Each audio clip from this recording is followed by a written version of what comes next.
Hi everyone, welcome to Live from the Data Den. As you can see, I'm not actually in the Data Den today. I am at the O2 store at the O2 in London, and I have a great panel with us, and everything is pinging up on my phone, which is a bit annoying, but we talked about jobs and data earlier in the year, and it went so well. I thought it would be good if we could do it again. We've got Kyle, Jez and Rich back with us. I'll let you all introduce yourselves, and then we'll have a wee chat about what's happened since then with you guys personally, business-wise, and then also in the jobs market, because I'm sure it's forever changing. So Jez, you were first in, so let's start with you. Do a wee intro. Hi Susan, hi everybody that's joined the call. So I'm Jez, the founder and CEO of Eden Smith Group, data analytics staffing company, consulting and education and training. That was quick. Oh, did you want some more information? So we'll give a little bit of background if you like. So yeah, tell us a bit more about what you're doing. Okay, so we started the business about 6 years ago as a data analytics company, just to build talent pools across some key functions or areas, if you like data management, including policy, privacy, protection, data quality and governance, architecture and engineering for data, data science, analytics and advanced analytics, machine learning, etc. The business itself has transformed quite a lot. So we positioned the company fairly well as a thought leader in this space a few years back, and then have managed to build some good, strong relationships up with the vendor, solutions providers and technology providers and products in the data world, which has evolved into reselling of technology and data, consulting, so delivering projects these days. And we have an education and training division because we really wanted to help those new people in data, so the younger, new workforce or the next generation of data talent, kind of get up to speed and have an impact for companies. So we set up the Nurture program, which has been running now for 4 or 5 years, where we take students, data science students from some leading universities in the UK, and we put them on site with our customers to work on live data sets as part of their dissertation. So they, it kind of helps companies get a feel for the students, gives them an opportunity to build the capability and hire off the back of it. But ultimately what we're trying to do as a company is get people educated in the data market so that they can find the opportunity and help companies transform, really. So that's our group. We're not a massive company, but I knew you had we're growing fast. Yeah, that's great. There you go. Thanks. Kyle, since I neglected you in the back room backstage, I'm going to put you next. No problem. So I'm Kyle Winterbottom, founder and CEO of Orbition Group. So similar to Jez, really, in many respects. We're a data solutions, data analytics kind of talent solutions business that operates exclusively within the world of data analytics. So that's all we do. Headquartered in Manchester, but most of our work is done across probably London, certain parts of Europe and the USA. Work at the kind of mid to senior level a lot of times, and kind of build out entire teams of people. So kind of companies that we partner with ranges everything from Series A startups to FTSE 100s and everything in between, really. We're also doing quite a lot in the consulting space at the moment. Over the last kind of 6 months, that's really ramped up. So I guess that's what we do day to day. Outside of that, we're also quite active in the community. So we have kind of 3 components to our business on the community side. One that's all geared around events. We have our own podcast, Susan, which obviously you know about very well. And then our mentorship scheme, which has just kind of gone live over the last couple of weeks. And then we also have some relationships with universities to bring students into the industry from kind of non-conventional areas of study, basically. So that's broadly speaking what we do. Fantastic. And Rich, how about yourself? I'm just gutted you didn't have the fancy intro this time, Susan. I know. I think I'm too worried that I'll just cut us off and that something might happen. So it's a shame. I know. Yeah, I'm Rich Wilson. I'm founder and CEO of Gig.ai. Prior to that, I spent 12 years running labs American staffing company. I spent 3 years at Gartner advising CEOs and CIOs on data strategy and digital transformation projects. I'm currently on the board of the Data Lab, which brings Scotland Centre for AI and Data, which brings data jobs to Scotland. So I oversee the PhD and Masters programs for that. And Gig.ai, we're a collection of data talent platforms which help clients find talent either internally or externally using our AI. And then we've built a talent community kind of based on some interesting Web3 technologies to try and build community at pace.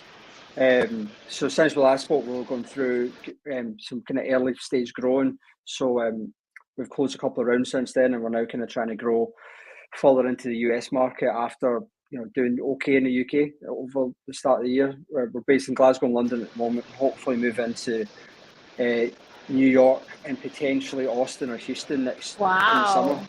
That's pretty cool. Hopefully. So I guess I was going to say next what's changed. So growth for you, growth for Kyle. Jez, what's been going on with you guys? You usually start, it's something, actually, I tell you what, your cocktail and evenings are the best. I can vouch for those. It's very similar to Carl's business, and I think what we have to do is we have to help the community in as many areas as we can, and I think provide them with a safe space to talk. So we do run with Dan Harris from Matillion, actually, the Data Leaders Executive Lounge, where we pull probably some of the people that Carl speaks to as well, but once every sort of month or bi-monthly, we run the Leaders Exec Lounge where we get people in and people to present what's going on in the market and their findings and their challenges. And I think through that conversation, which is because it's a safe space, is very important for them to be able to actually talk about, some of the things that might be challenges or failures that they've had, but to learn from them to grow. Because I think all of us on this call, especially, and the people that we all interact with daily, are having a lot of the same challenges. So through the Exec Lounge, we've now got the Data Professionals Lounge as well, which is coming down a level into the data engineering space to talk about, some of the new technologies that are going on, and again, the same sort of format. Then of course you've got things like Big Data London coming up. So from a community aspect, I think that's growing quite a lot for all of us on this call. Well, I was going to say, since we last spoke, I have actually recruited on LinkedIn, and what an experience that was. How did you find it? Nobody reads the job description. 50% of them, even though I asked for someone near Guildford, 50% of them weren't even in the UK. Yeah. It was executive assistant / project manager. People just saw project manager, applied for it, even though they were like a technical project manager. So they all got. But my business coach used to be an executive headhunter, so she kind of sifted through everyone, and I did find the right person. But honestly, if I didn't have her, I'm not sure I would have found them. And so that's when I would say it is actually really important to invest in someone who knows what they're doing when it comes to recruitment. I kind of always just thought, I can do it myself, it's fine, because I'm used to just, if I need to do something, I'll just do it. But I think I've seen the importance of working with someone who really understands what my business needs and what questions to ask the candidate, and all those kinds of things that I'd probably taken for granted before. So, kudos to you guys. Well, I don't know what they're going to say. That would drive me nuts, like some of the CVs you must have to sift through. It's been right. I mean, guys, like one of the most challenging times in recruitment that I've ever experienced. Wow. When any talent shortage, what the term is in our world is candidate driven. They're holding all the cards. But it comes with lots of different things and behaviours that you kind of have to change to actually continue with the success. Otherwise, you get dropout rates increasing, you get rejection of offers increasing, you get frustration from customers gets higher. Lots of things we have to try and address, which probably isn't it's not really known unless you're in our industry, and therefore you go through a whole cyclical education piece with customers, and then of course, you know, give it 5 or 6 years time, as far as we all know, it might flip on the other side and there's, you know, tons of requirements, or, you know, sorry, tons of candidates available and not many requirements, you know, and then it's a different ball game again. Yep. And has anything changed in the last few months, say, since the start of the year, or is it just continually there's more and more demand and less qualified candidates? I'll let one of the other guys answer, but that's my view, absolutely. Yeah, I don't think, Susan, that much has changed really. You know, the demand is still as high as it was when we first spoke. That only, in my opinion, seems to be going one way, right? I think, as to Jez's point, a lot of, if I think about most of my time is spent on trying to kind of educate the businesses that we work with to try and get them to understand what's happening in the background, you know, because I think for a lot of these businesses, as to your point just a second ago, right, they think, oh, it should be easy if this is all you do all day. But I think one of the biggest things, and I'm sure Jez is probably seeing this as well, I guess there's a huge disparity at the moment between the businesses and their expectations around what they can attract, what that brand allows them to attract, what that budget allows them to attract, and what in reality they can attract. And I think, you know, that's, if I'm being really honest, I think that's where I spend most of my time saying, you know, here's the things you need to consider. Yeah. Well, no, you can. Yeah, you just need to pay 100 grand more, maybe. Which, you know, it is what it is. But I think because the demand is still going one way, and the supply is still as short as it was, and obviously that, as we talked about in the first chat, right, that's not going to change overnight. That's going to be a period of. Is it going to be years or months, like the next round of graduates, or? Well, I think that's difficult because, you know, I think for the most part, and we're probably steering off on a tangent here, and I might get in trouble, but you know, I think most businesses aren't afforded the time and the luxury to get this right. Right, most data leaders that come into a role, they've probably got 2 years to show something fairly substantial, and, you know, they can't deliver that with people that have no experience. So what most of them are looking for is getting people that have experience, that can, you know, hit the ground running, as the old cliche goes. And that's why a lot of that's why the things like the mentorship program that we've just launched exists. I'm sure that's very similar to why Jez's nurture program exists, because there's a real gap in the market for someone to come in and help these people who are at the junior end of their career, who aren't as attractive at this moment in time, but to be developed and upskilled and progressed. Because unless you're working for a big FTSE 100 that's willing to, you know, invest and develop and put you through all of these programs, for the bulk of the industry, they're probably lacking in that space, you know. So my take. How about you, Rich? What are you seeing?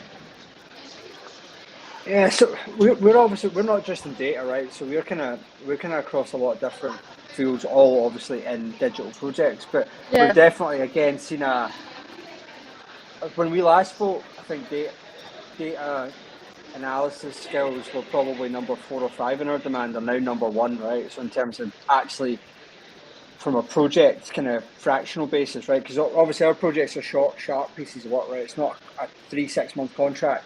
It's not perm.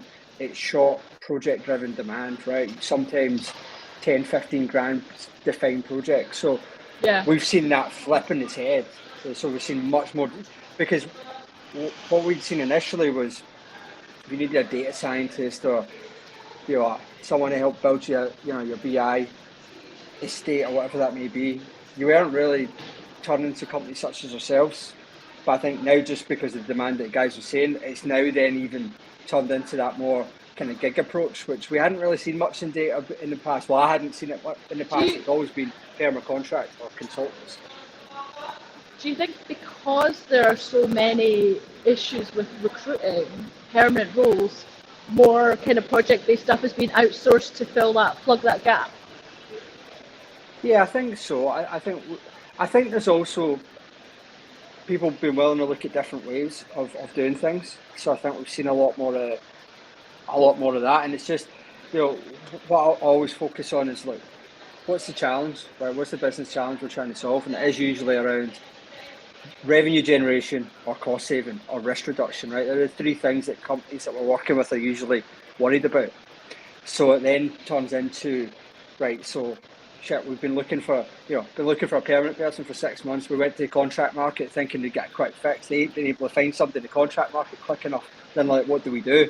So I think it's quite an interesting dynamic that we'll see, and we're seeing a lot of. I think last stat was like 80% of the data skills in our talent network are side giggers, right? So they've got full-time jobs, and they're now, it's because of the demand, they're doing stuff on the side. Now you got to watch the contract on that, but there is a lot more demand for that kind of work and openness to it as well. It's quite interesting. Yeah, Pauline was just asking, she's graduating in June and she wants to gather lots of experience. So she's on LinkedIn. Is that a good way to try and get some experience, or are there other routes that she could go down? I think it's a really interesting question, but it's got to be the top question that most students who are about to graduate are asking, right? And there's the universities do an amazing job for teaching topic, but what they miss completely is how to prepare students for industry. And LinkedIn, as we know, is a great starting place, but I don't think, from my experience with LinkedIn, it is all about, I think you should try and speak to as many people that you know that are on LinkedIn who are already working in a professional capacity so that they can help you build your profile, and or specialist recruiters if you know the industry you're going in, because there's lots to be considered around how you build your profile, what kind of picture you should have, what kind of keywords you should have, all this sort of stuff, and what groups you should join. So definitely it's a great place to start. But I think people also, they don't really look at LinkedIn or all of the services and products that LinkedIn actually offer for free. There's a ton of LinkedIn learning, which is free. That's true. There's tons of videos, tons of little kind of snippet courses that you can get through on there. So it is a great place to start. I definitely agree with that, but there's lots of other things that I think you can do as well about how you try to build your own personal brand, which I'm sure the other guys, we talk to people about it all the time, and companies about their own brand, about how they attract people. So it's about putting your head above the parapet, and also there is I find there's an expectation from students that they'll graduate and come out to the market and be thrown, jobs being thrown at them, and it's just not like that, No, I graduated 20-ish years ago, and I was told everybody's going to want to employ you. You'll be fending off the jobs. You'll be earning 25 grand a year, and I got a 14k a year job merchandising paint. You know what I mean? It was like, this is not what you told me. No. And I went to the careers advisor and said, I need some help. He's like, well, I can't tell you what to do. That was my careers advice. The self-motivation required's got to be high. They've got to be proactive. And this is the thing that I fear, unfortunately, our experience tells us that's lacking in a lot of areas. That's kind of my answer to that. Yeah. And in terms of candidates applying for jobs, is there still this scattergun approach, or are people actually starting to listen to advice and be more tailored, or are people just desperate, or all of the things? Yeah, well, so I'll take this one, Susan. So I don't think for the type of work that we do, we don't really advertise all that much, because, to be honest with you, it's not yielded an awful lot of return for us. I think the candidate pool for most data analytics professional, anyone about that mid to senior level, they are very passive. They're going to be working in a business that's probably frightened to death that any of their team are going to leave, so they're being really well looked after, they're being treated well, they're probably now starting to have conversations around pay rises, without having to ask for it, which has probably been a new experience for many people in the industry, right? But it costs a lot more for an organization to go and hire someone new than it does to keep an happy employee and just pay them more money, because ultimately you're going to have to pay the new incumbent more money anyway because the market rate's increased, right? Just been having a conversation with a friend who's a project manager. She's not in IT or data technology, and she just found out she's in her 40s. She's just found out that a 20-year-old is on about just 10 grand less than her, and she's absolutely fuming. Because although they've been giving her generous pay rises over the last couple of years, clearly that's because she's been completely underpaid.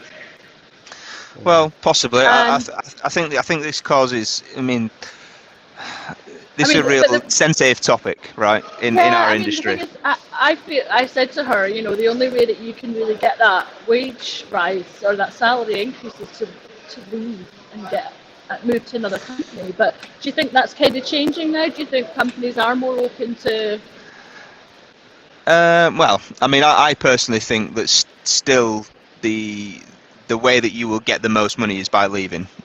Without a doubt, that's the unfortunate reality of it. I think it is starting to change because, more so organisations are trying to protect their own interests, and very rightly so. They need to, but. I think it is starting to change in that, I know of a few businesses that have had to try and level the playing field because, the problem that we've run into is that, to your point just now, there are businesses out there that are bringing people in at the same level of experience and skill set, but one's being paid 20, 30 grand more, right? So that's just not fair. So at some point, something's got to give. But that's just the way of the world. The market has moved, it's increased because the demand has increased and the supply has stayed the same, right? So it's economics to a certain degree, but yeah. So there's a lot to tread on with this. To be honest with you, it's always difficult to put your name to any piece of advice because you can't really do right for doing wrong, really. Yeah, exactly. I would agree. I think economically, it is a bubble, right? So we are in a bubble.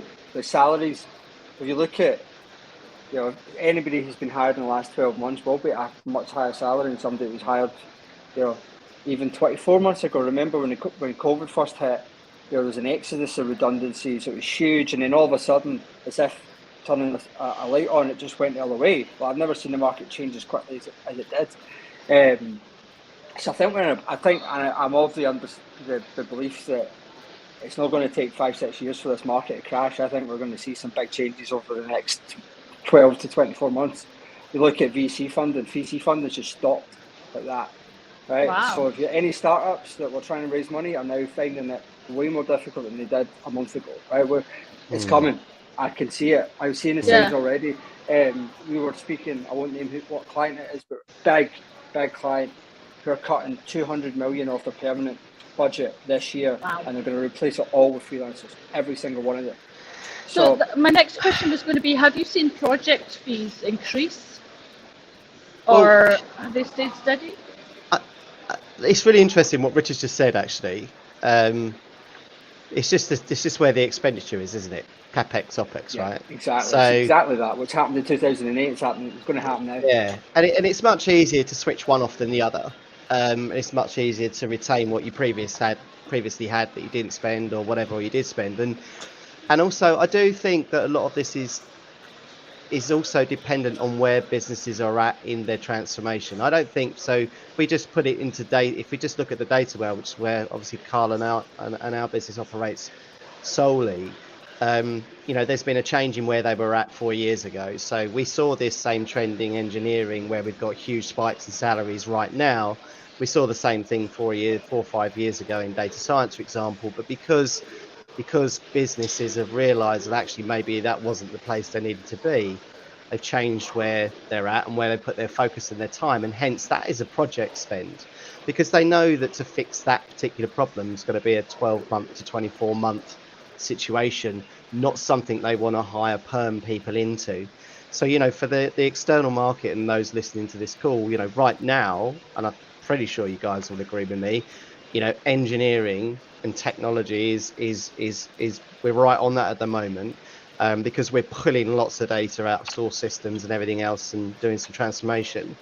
But equally, if the data's no good, and this is your world, Susan, then what's the point, right? So it's all for me, it's all at that front middle kind of stage of the transformation journey. So we see this spike now. I think that will go down again, and as we'll go into that BAU stage in, I don't know how long can you put on that, 2 to 4 years maybe from now. Salaries will settle down, capability would have been trained in house, and we'll start to see a change. That's really what I can see. Wow. Oh my goodness. Right. I think I'm good enough to move. I think the shop is closing. So I'm going to take you with me. We're mobile tonight, gents. Yeah. It's going on a wee journey with me. So that's really interesting, your thoughts. So didn't just stand outside and loiter or pick up their Wi-Fi. It's like this is O2. 2 people around. Yeah. So for people who are contacting you looking for jobs, what advice would you give them right now? Or projects or anything? And actually, Rich, I was going to say, I wish people were approaching me asking for jobs, Susan. Yeah. And Rich, are your kind of gig economy on your platform, are they pretty loyal? They're like coming back for more and more and more, or? I think this is where the similarities to traditional staffing are no different, right? If you've got who's got the best pool of work, good quality, well qualified, well paid work, the loyalty will be there if that keeps coming, right? So we find the same. As long as we've got interesting variety of clients and it's well qualified, and that's what we use the AI for, right? We use that to do the qualification of the work and make sure it is a strong statement of work, it's well qualified. But no, there's not a ton of loyalty. No, I think most people who are on our platform will be on another 5 or 6 platforms. I think is what the findings are. I think it's probably more than that. So no, not again really about the quality of the work. It's what generates the loyalty. Nobody really cares too much about how good the platform is or anything. As much what we put into that, they don't really care. As long as we've got good quality projects, then they'll come back. How much are you going to pay me? Yeah, that comes down a lot. So are you finding that the same project will be advertised across multiple platforms? And I guess the same with jobs. Do you find that you're in competition with other agencies? Or? Personally, we're not finding that. But I think it's just how we go about.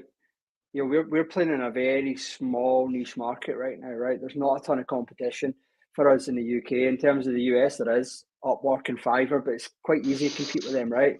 Because of the quality control or lack of quality control in that. So it's not hugely difficult for us, but it's the same problem, right? Can we get it's changing the behaviour, because urgency is big on our platform. Somebody can be out of have availability for 24 hours, then they don't, right? Because they're doing 4 or 5 projects a month sometimes.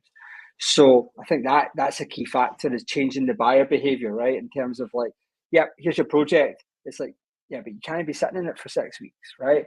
And and I think that we're still trying to change that. And that's a behaviour that I was trying to change a long time ago, and it's the same for us. But in terms of, are we seeing projects on our site on WhatsApp? No, we're not. And long may that continue, but I don't think that'll last for long, to be honest. Mm-hmm. Anyone else, jobs-wise, are you finding you're having to compete with other agencies, or are they just coming to you and saying, like, we know you can get us who we need, that's it? So I think I think for us, we only work with clients on an exclusive basis. So everything that we do is done on some kind of engagement fee basis. So we have various commercial models, and I won't bore you with the details, but effectively a lot of the stuff that we do is done on building teams. So that could be over it could be over a 12-month period for X amount of hires. It could be we need 6 people, here's what that team's going to look like. We can package that together and deliver that. Obviously we do the one-off stuff if it's really senior, so if it's a CDO or director level search, there's the odd time that it's kind of done on a one-off basis. So we don't compete with agencies directly like that.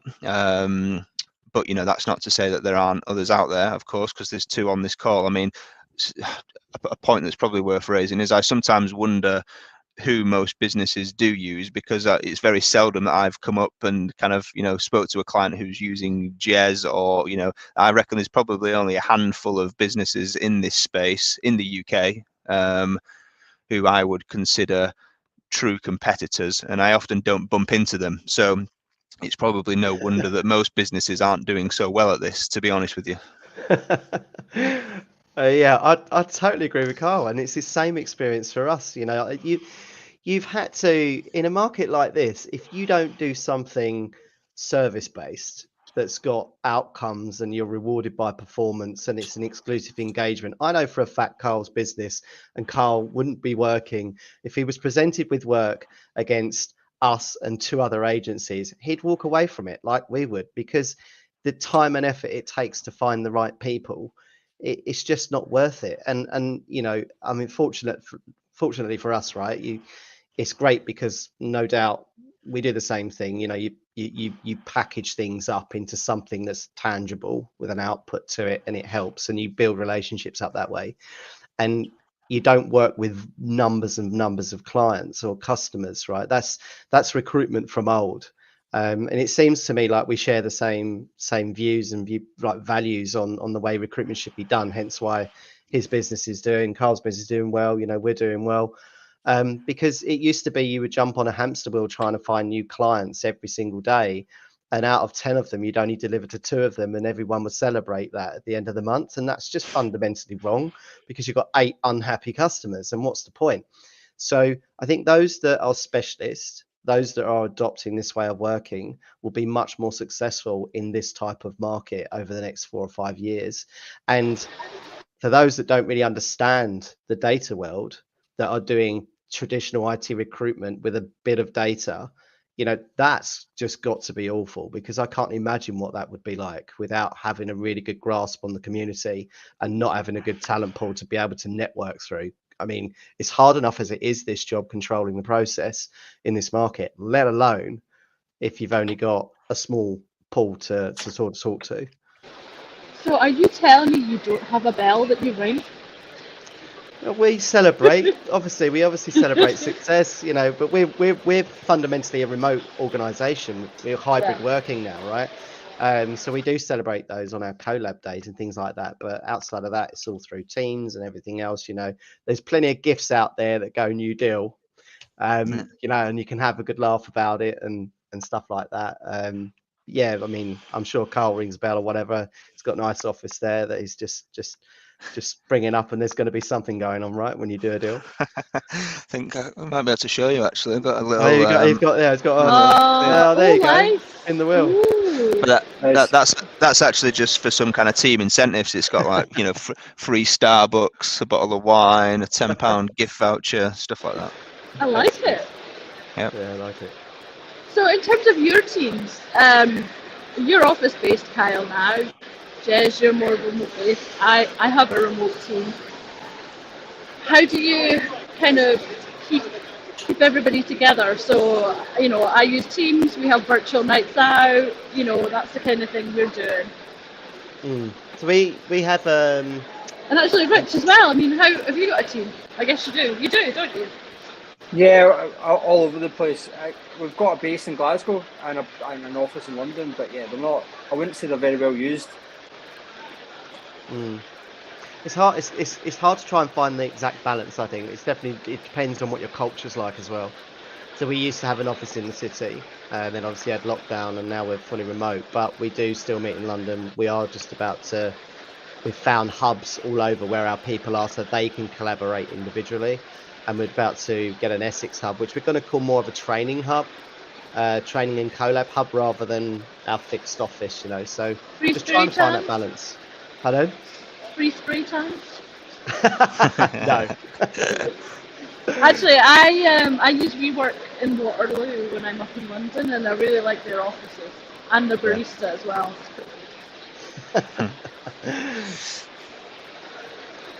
So, anything else you guys want to add? I'm probably a bit noisy and distracted here, so I'm not even sure that we're on LinkedIn because there's been loads of problems with StreamYard today, so who knows? We've certainly been on Facebook. Anything you want to advise or tell people, or how can they get in touch?